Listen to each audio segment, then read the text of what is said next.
উত্তরের জেলা বগুড়ার ঐতিহ্যবাহী খাবার আলুঘাটি। নতুন আলু ওঠার পর এটি রান্না করে সবাইকে নিয়ে খাওয়া হয়। আঞ্চলিক খাবার হলেও এটি ধীরে ধীরে সারা দেশে সমান তালে জনপ্রিয়তা অর্জন করেছে।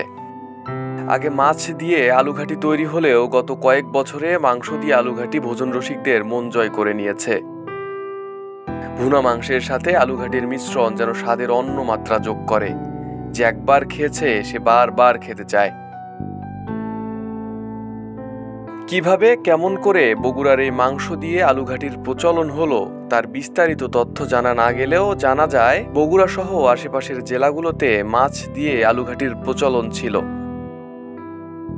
সেই আলুঘাটি থেকেই মাংস আলুর প্রচলন হয়েছে। এই খাবারটি এক পাকে রান্না করে খাওয়াতে সুবিধার জন্য বিভিন্ন অনুষ্ঠান, মজলিস, বন্ধুদের নিয়ে মিলন মেলা সহ ইত্যাদি অনুষ্ঠানে মাংস দিয়ে আলুঘাটি করা হয়। এখন এই খাবার বগুড়াকে ছাপিয়ে পুরো উত্তরাঞ্চলে ছড়িয়ে পড়েছে। এর রান্নার কৌশলও বেশ সহজ। মূলত আলাদা করে আলু সিদ্ধ করে ভেঙে পরে গরুর মাংসের ভুনার সাথে কষিয়ে রান্না করা হয়।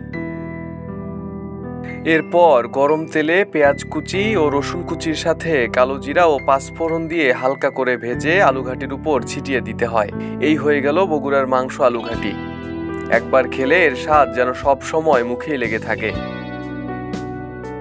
মোটামুটি সব সামাজিক অনুষ্ঠানে আলুঘাটি বেশি জনপ্রিয়। এছাড়া বিয়েবাড়িতেও আলুঘাটি রান্না হয়। গত শুক্রবার রাজধানী ঢাকার পূর্বাঞ্চলে অনুষ্ঠিত হয়ে গেল বগুড়ার ঐতিহ্যবাহী এই আলুঘাটি উৎসব। বগুড়া জার্নালিস্ট নেটওয়ার্কের উদ্যোগে এই অনুষ্ঠানে আলুঘাটি খেতে অংশ নেন বগুড়ার অধিকাংশ জনপ্রতিনিধি, শিল্পপতি, ব্যবসায়ী, সাংবাদিক সহ সরকারি উচ্চপদস্থ কর্মকর্তা ও নানা পেশায় নিয়োজিত বিভিন্ন স্তরের মানুষ। দিনব্যাপী অনুষ্ঠানে বিভিন্ন ইভেন্ট, বাচ্চাদের খেলাধুলা, সুইমিং, আলুঘাটি ভোজ, মনোজ্ঞ সাংস্কৃতিক অনুষ্ঠান ও র্যাফেল ড্রর আয়োজন করা হয়।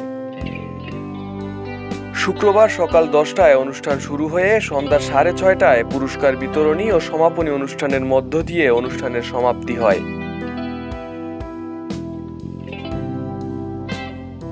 বগুড়া জার্নালিস্ট নেটওয়ার্কের আহ্বায়ক মঞ্জুরুল করিম পলাশ জানান, আলুঘাটি উৎসবের মাধ্যমে বগুড়া জেলার মানুষের মেলবন্ধন তৈরি করাই ছিল এই অনুষ্ঠানের উদ্দেশ্য।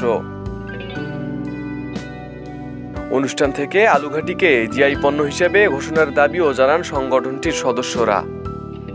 আলুঘাটি যেন বগুড়ার বিশেষ কোনো খাবার নয়, এটি উত্তরের জনপদের মানুষের ঐতিহ্য ও আবেগের নাম।